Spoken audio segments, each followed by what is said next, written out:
Ganda putra Indonesia Muhammad Sohibul Fikri dan Daniel Martin mengunci tiket babak 16 besar Indonesia Masters 2025 setelah mengalahkan wakil Korea Selatan Jin Young dan Seo Sung Jae di Istora Senayan, Jakarta.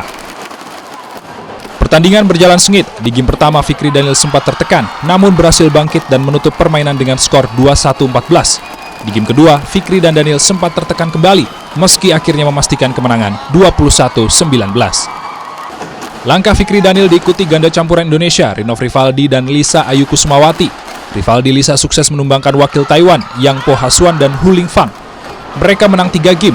Game pertama berjalan sengit dan ganda merah putih dipaksa menyerah 21-23. Namun di 2 game berikutnya mereka bangkit untuk merebut kemenangan 21-17 dan 21-17. Di nomor tunggal putri, Putri Kusumawardani juga lolos ke 16 besar setelah mengalahkan wakil Taiwan Pai Yupo. 2 game langsung, 21-13 dan 21-14. Selanjutnya, Putri akan melawan wakil Jepang Kaoru Sugiyama. Langkah Putri Wardani juga diikuti tunggal putra Jonathan Christie. Unggulan ketiga ini lolos ke babak 16 besar. Usai menumbangkan wakil Taiwan Su Liang, Jonathan menang 2 game langsung, 21-13, 21-15. Niko Anggriawan, Kompas TV, Jakarta.